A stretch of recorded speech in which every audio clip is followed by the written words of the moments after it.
How's it going, everyone? My name is Dan, but you can call me Malone, and recently I got the opportunity to sit down with Peter Oakes. Peter is a man of many disciplines. Qualified as a solicitor, Peter has worked at the highest levels of financial regulation. He serves on the board of directors for many financial companies and works with some of the most exciting names in financial innovation. We sat down and talked about everything from crypto to financial technology, regulation, and much more. If you enjoyed the video, don't forget to leave a like and subscribe to the channel. Cheers. Peter, thank you very much for joining me here today. How are you? Very well, thanks, Dan. Thanks for having me here. Good. I just want to start with your career. So if you go onto the Peter Oakes LinkedIn, you can see you have a wide breadth of experience from legal to regulation, asset management, non-executive directorships, startups. If you meet someone in a bar or a restaurant for the first time, what do you tell them you do? I tell them I do stuff. But essentially, I work at the intersection of financial regulation and financial services, and predominantly online financial services, or something that we now call FinTech. Cool. And do you want to just expand, like, what is FinTech for someone who has never heard of that before? Yeah, sure. Well, FinTech's actually not something new. I really came about that term, obviously the combination of the word financial and the word technology, and it began getting used quite a lot around about 2012, particularly, but 2012, I would say, particularly in the United Kingdom. But we've actually had it around for a lot longer. So anything where the predominant journey of a customer with its financial services provider, it's done through technology, is generally called FinTech. But we've had FinTech actually around for decades. In fact, Ireland was one of the very first countries to have a FinTech type bank, something called, I think it was called eFirst or First E, way back in 2001. It was owned by a French bank and it was set up here in Ireland. And unfortunately, it was probably just a little bit too early for its time. And it was mimicking the first direct business, which is owned by HSBC over in the UK. Now, financial technology, because the way the internet has expanded and given reach to lots of people around the world, is now morphed into many different things, such as the ability to what we call decentralized finance. So people who may not want to use an intermediary and want to contract with a principal financial company themselves, DeFi, decentralized finance, is focused on that. We've also got the rise recently of things like crypto assets, which we can talk about a bit more in detail if you wish. Again, driven by the availability of the internet, and now we're moving into something called Web 3.0 and all the fun with non-fungible tokens. But essentially, it is something which just enables the consumer or a corporate customer to engage with their financial services firm in a completely digital manner, no face-to-face, onboarding done through the digital process, the transactions done by the digital process, the reporting done by the digital process. And we're seeing this now also in things that mum and dad will be dealing with, such as their investments, their pensions, and of course their mortgages. You mentioned cryptocurrencies there, just to stake on that for a second. We'll talk about crypto regulation a bit more in a second as well. But I'd love to get your opinion on cryptocurrencies as an investment class and what you would say to someone who maybe doesn't know a whole lot about cryptocurrency and is potentially thinking of putting some money in there. Like, what is the one thing you'd say to people about that? Well, look, just because something goes up doesn't mean it can't go down, and crypto assets are highly volatile. Yeah. They're much more volatile than, say, what we call a fiat currency, such as a US dollar or sterling or the Australian dollar or the Canadian dollar.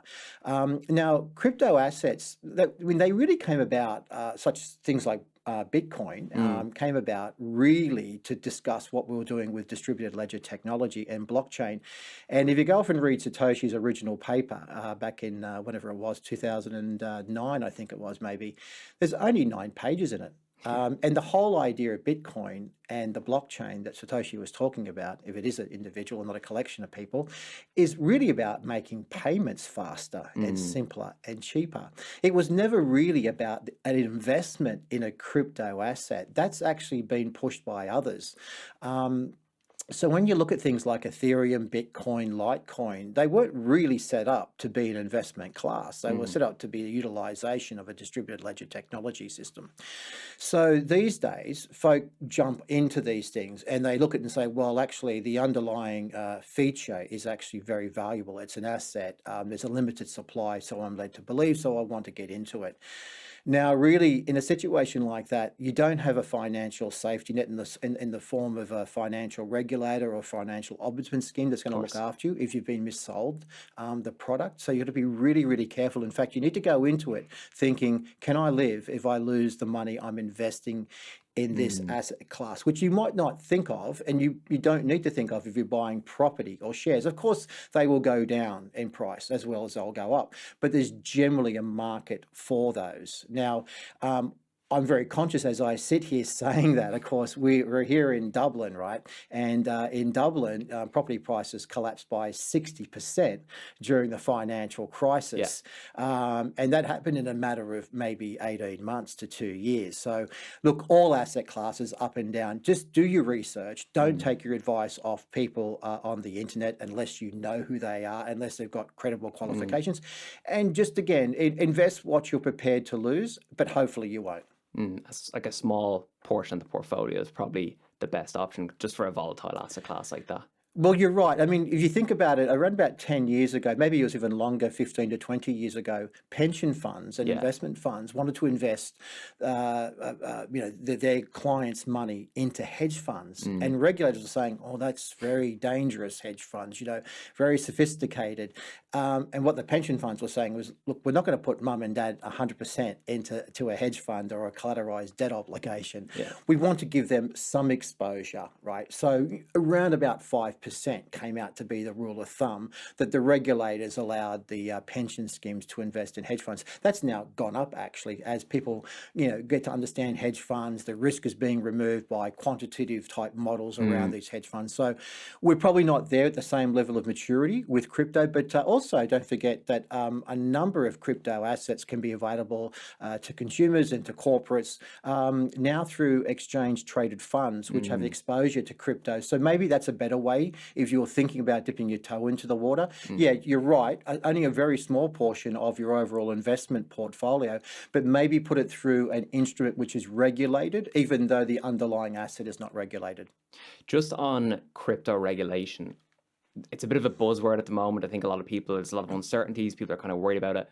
What does crypto regulation mean to you, and what do you think that could look like in the future? Yeah, well, right now, crypto across Europe, from a European model, is actually only regulated for anti-money laundering purposes, which simply means that the crypto exchanges, before they take you and I on as a customer, have to perform know your customer checks on us. They get our passports, our utility bills. They ask us about our source of wealth and Yeah. source of funds.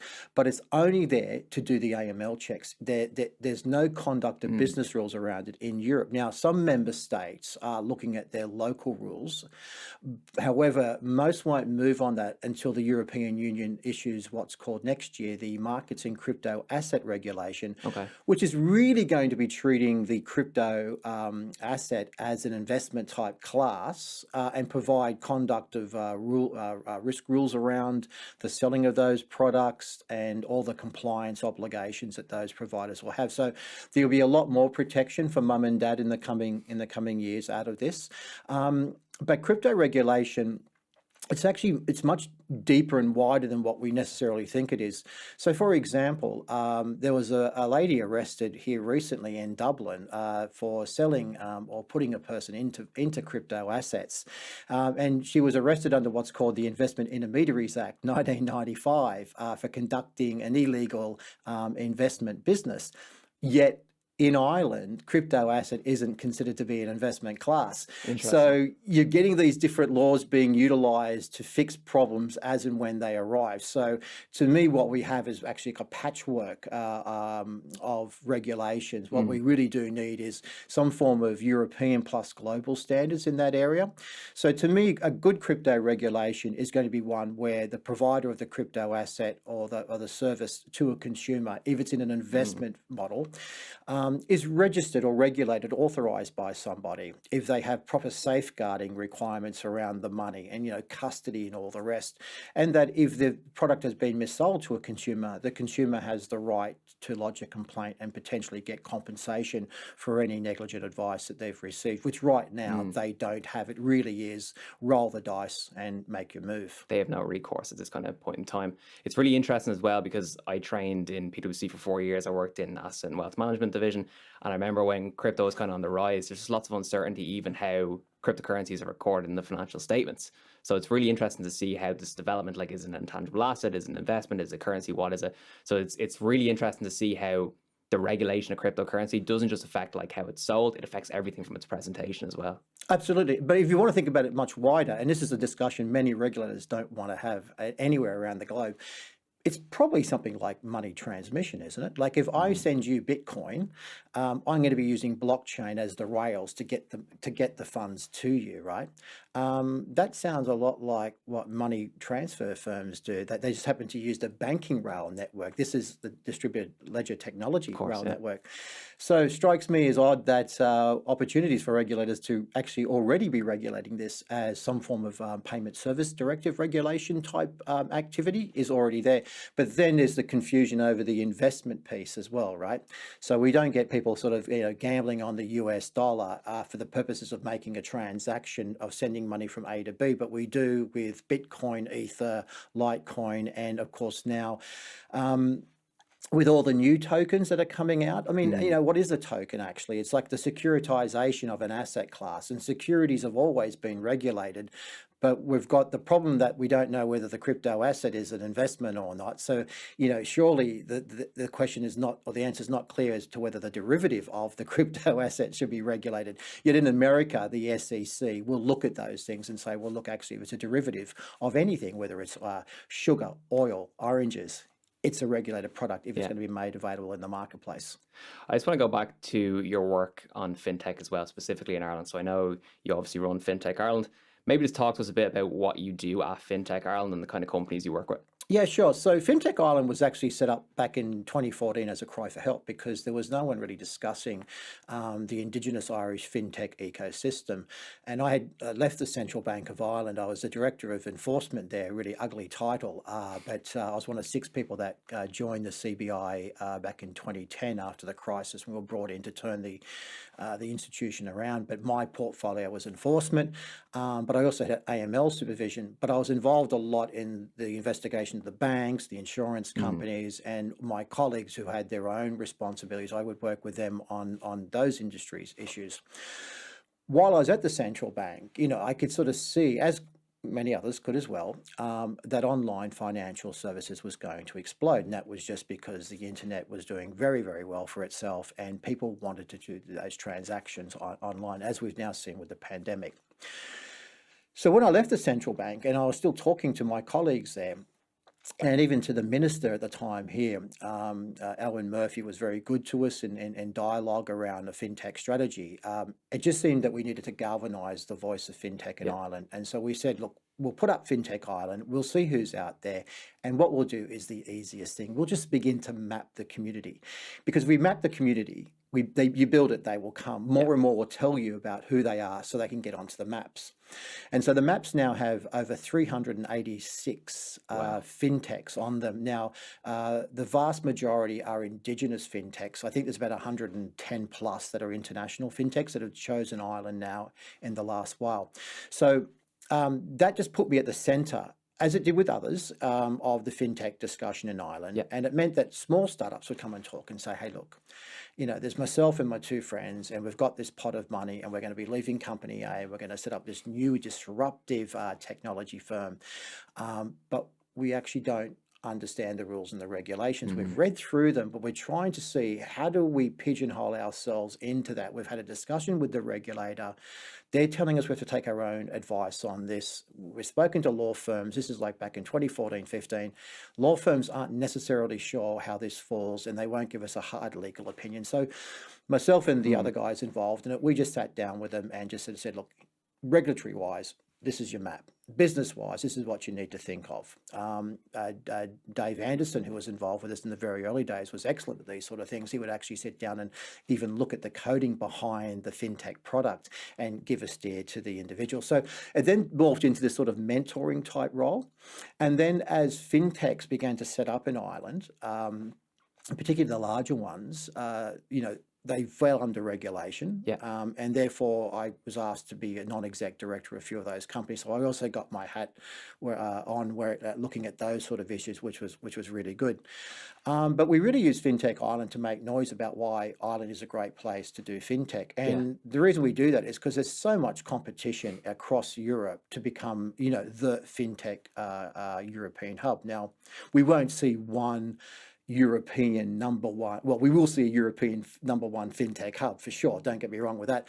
But we won't see only just one. There's going to be a number of really solid offerings. So it was also to say, well, what could Ireland do to tell FinTechs internationally that this is a great country to set up in? And one of the ways to do that is to explain to the international FinTechs that look at this lovely indigenous group of FinTechs we have here. These are the smart people that are setting up the new disruptive financial services companies of the future. So wouldn't you want your international offering in Europe to be based here in Dublin? So just one idea just was able to spawn many lines of activities for us, and most people got to know us through the maps and also the events. So I think I've probably spoken on behalf of FinTech Ireland at least 100 events now, our own events, but also international events.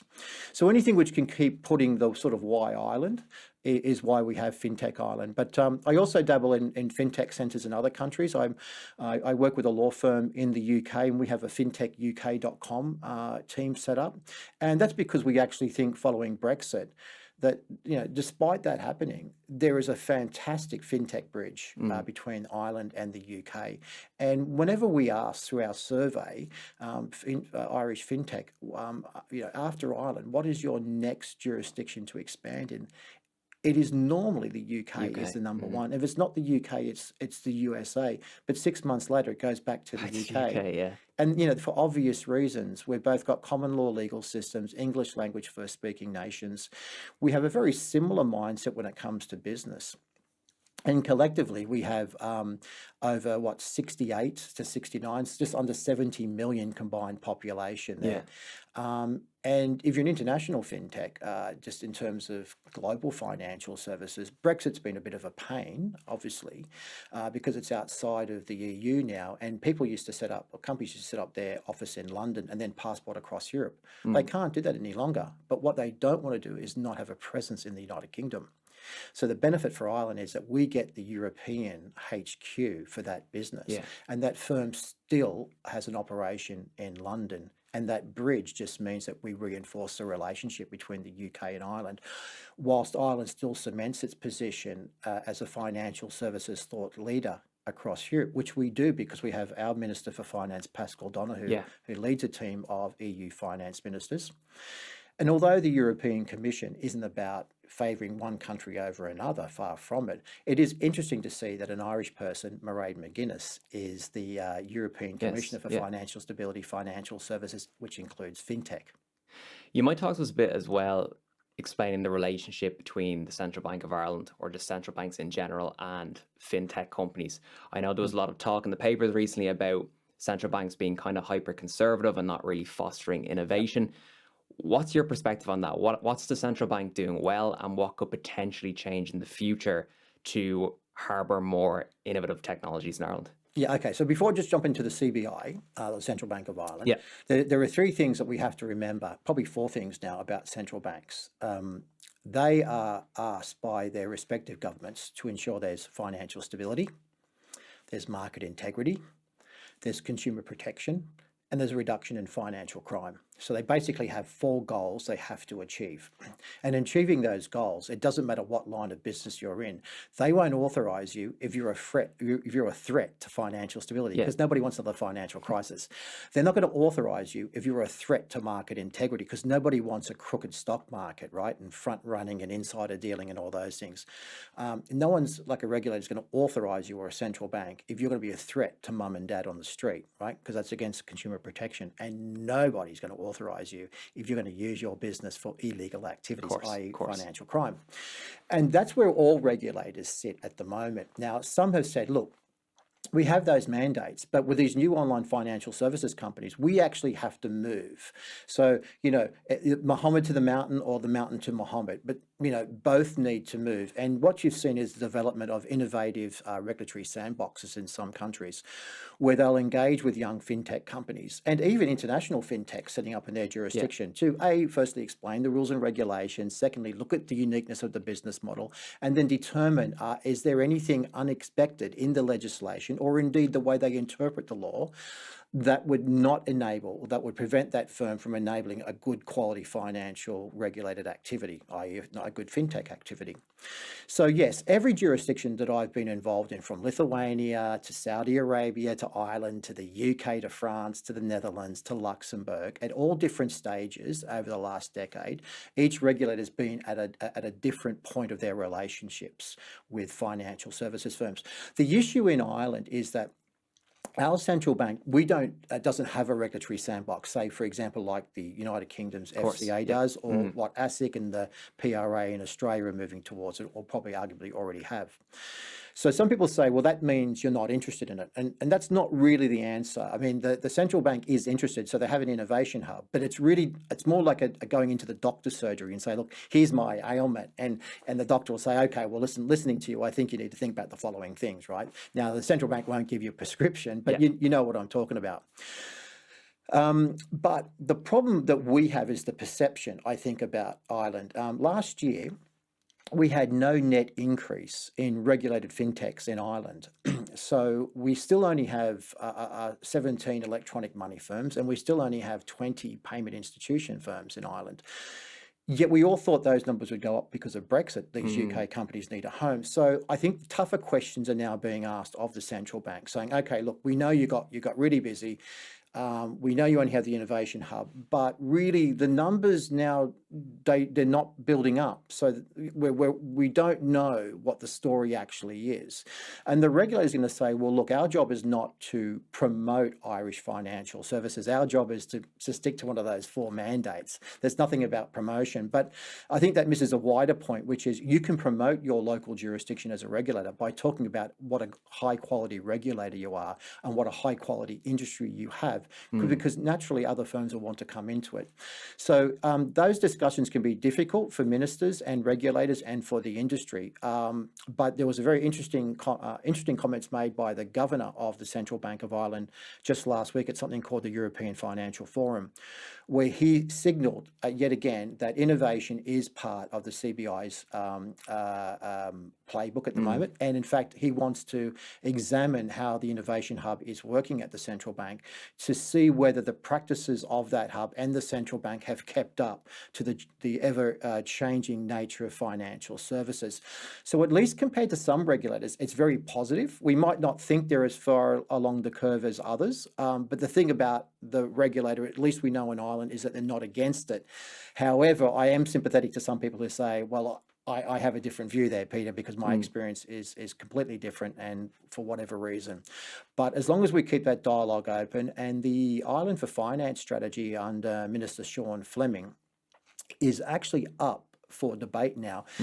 And every year action points get issued, but the minister now has decided he wants to go back and look at the strategy and see whether it's fit for purpose going forward. And in fairness to the central bank, they are a stakeholder under that strategy, and they do go to these meetings with the Minister for Finance, his department, and the industry. So, the ingredients are there. If I can use the cooking analogy, the recipe, it has to be improved so we can get to that final good tasting product. I think a lot of people look at the Revolut situation where Revolut were trying to get a license here and then they pulled out. For a lot of startups who think they might need some sort of license, that can be a bit of a disincentive. What's your perspective on the Revolut situation? Is that just kind of taken out of context, or? Yeah, well, the issue is like with Revolut is we don't really even know either side of the story. We only know what's produced in the newspapers, and when their founder says, look, I'm going for an e-money license in Ireland, or I'm going for a bank license in Lithuania.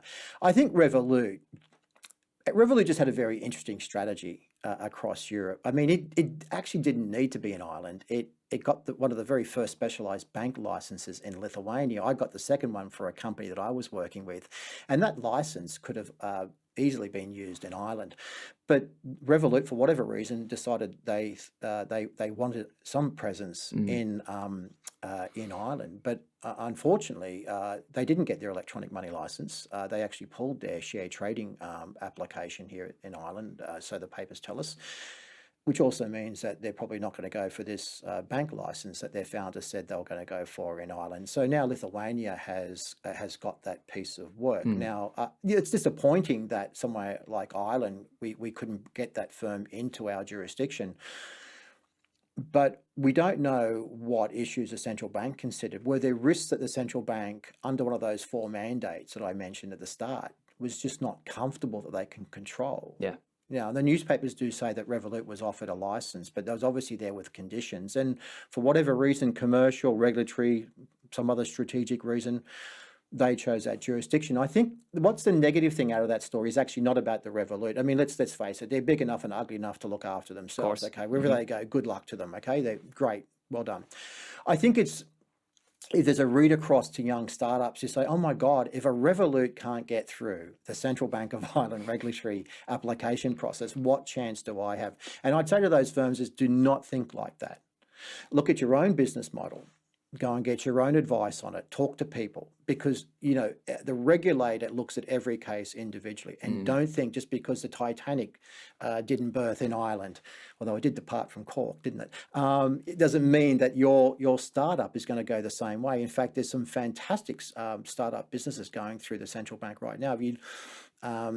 There's a huge pipeline of applications going through from standard financial technology firms and investment management payments through to crypto assets. So I think Ireland's case is still really strong. But again, I think we have to get ahead of the narrative. We've got to get ahead of the discussion and set the narrative actually about why Ireland for financial technology. And we need to be open and speak a little bit more about why some things work here and why some things don't, because we can't be everything to everybody. To get your perspective as well on Irish startups a bit more, I know Leo Varadkar announced recently a new 90 million euro fund. I think it was a seed stage fund. And it was really interesting in the article, he mentioned that one problem he wants to tackle is the lack of funds going towards female founded startups. Yep. Do you think that's one of the major problems in the Irish startup scene at the moment? Well, there's 2 problems there. One is just the nature of funding in Ireland alone. And 2 is the support for female-founded businesses, full stop, right? So on the investment piece, the Irish Venture Capital Association just released its figures, and I'm going to be lost on what the number was. Maybe it was 1.3 billion invested in Irish companies last year through... A big amount. Yeah, a big amount through venture capital. KPMG and PitchBook just released their numbers. They never actually agree on the numbers, but they're not that far away that they're materially different. So there is money available. Elkstone, which is a sort of a venture capital family office type business, they've announced, I think it's around 75 million for startups. So there is money available there. We've got the uniqueness of Enterprise Ireland, and people will have both very positive experiences, and some will say their experience wasn't as positive as others, but that all comes down to your business case and Enterprise Ireland's strategy at the time. But they're also an early stage investor, right? And if you look at Enterprise Ireland, fair dues to them, by the number of deals done per annum, they're probably the largest or the second largest venture capital firm in the world by the number of deals they get involved with, even though they're not a venture capital firm. So Ireland's done quite well in that space. I mean, there's always room for more money. And we look at the big deals in the UK and the US, and we say, why can't we get some of that? Well, we've also got to appreciate that as GDP, Ireland's only 8% of the GDP of the UK, right? So we should be targeting something along those lines. Now, I don't think we're at the 8% level like for like if we look at what's being funded in the UK. Now, what's interesting is that the problem in Ireland, or the challenge in Ireland with female funders, is actually not unique. It's all across Europe. And in fact, there's a magazine owned by the FT or supported by the FT, which is an excellent publication called Sifted, SIFTED, FinTech.eu. I have nothing to do with them. I don't write for them, but they are a quality publication, and they release some stats about female founders. But they actually said what's interesting is the low number of females on the boards and at senior levels of venture capital firms. So does one beget the other, right? So I think we have that issue. I'm looking at a number of fintech companies at the moment, and I'm putting out all the directors in a spreadsheet and the name of the company, the sort of business they do. And it just struck me last night. I'm only at number 20. Very few female directors on the boards of those companies as well. So we have that issue with female-led businesses just across the board, not just in terms of funding, and it is something. So we have goals like the 30% Club, which is to have 30% of the board of a listed company being represented by females, right? Why could we not have the same KPIs attached to government funding? Which, you know, I know Leo didn't come out and say there's a hard KPI there, but it certainly feels that we'll be moving in that direction, and that to get that money, you're going to have to show, which is probably a good thing for the investors, that there's diversity on your board, there's diversity in your management team. What is most exciting to you about the Irish startup scene going forward? Because as you said earlier, there's so many more companies coming onto the scene, there's lots of development in fintech. What areas are you most excited about? Yeah, look, in terms of excitement, I'd step back a bit and say I'm surprised by the number of folks setting up businesses, and maybe that's because of the pandemic. Because, you know, I'm a little bit conservative about, you know, look, I'd leave a job and do a startup, and what if it fails, you know? And you know, the whole thing about backing brave, that's a fantastic thing. So first thing is hats off to those folk that are going out there and are setting up these businesses. What excites me? Well, it really depends, I think, on what your stage of life is. So this is going to sound really boring, but I'm actually very excited by wealth tech and pension tech companies. You know, in 20 years, I'll be retired. So I'm starting to think about what I'm doing with my pension pot now, and I want greater control over it. I want to press a button and see what is the value of my pension fund. I don't want to have to write and get a statement from the trustee. So those people that can simplify the onboarding of pension, and we've got to start pensions at a much younger age. Of course. You know, in America, I was watching this program on the weekend, and it said that if you haven't started your IRA or your 401k, which are the names of the plans in the States, by the time you're 40, it's all over for you. And that's remarkable. So those sort of firms that are doing that, and maybe firms that can turn around to people who are 25, 30 and say, hey, look, you've got a little bit of money left over. It's a small amount of money. You know, you've got lots of option with it. But why don't you just put those few bucks into your pension today? Because for you to get the growth on that from the age you are now, when you're older in life, you're going to need 4 or 5 times that to get that same return. So I think wealth tech and pension tech is really exciting. I like the way payments are being simplified, the easy press of the button. I think decentralized finance is a huge thing. I think that's something that will really worry lazy intermediaries, that they can be kept out of the process. And the consumer can deal with the principle. So if you think about it, we look at stockbroking. Why do I need to go to one of the 4 or 5, maybe it's 4 now, Irish stockbrokers to buy shares in British Airways? British Airways know who owned their shares. They have a register of shares. Why can't I just go to British Airways and say, could you marry me up with one of your investors that is looking to sell? Why do I need a stockbroker to do that? I think they're the sort of things that I think are very interesting. And if you apply that to things like mortgages, you know, you can simplify the process even more. Obviously, the utilization of crypto, I think I think it's exciting. I think you've got to be careful with it as well. But I do like the fact that if I want financial exposure to a very expensive asset which I can't afford, why can't I buy fractional ownership of that? Why can't I get that exposure through a token? And if that can be done properly with all the safeguards, to me, that's really going to change things. We saw that with securitization, but securities and all the rest and derivatives, people think about that as being in the world of the corporates, not really something that people outside wholesale institutions can be involved with. But why can't we do that? Peter, last thing from me, if people want to check out FinTech Ireland, what they're doing, where can they find it? Yeah, you catch us at fintechIreland.com. Track me down on LinkedIn if you wish. Just drop me a note saying why you want to connect, because I do get a lot, and I try and find who wants to connect for the reason why. It makes the connection a lot more meaningful. And probably also, if you're involved in regulatory technology, do get in contact with me, because I didn't mention it in the answer to the last question, but regulatory technology, anything which helps a financial services firm do things better, comply better with rules and regulation, is something which, I basically grew up doing. So that gets me going as well. Peter, thanks very much for your time. Dan, thank you for your time. Cheers. Cheers, mate.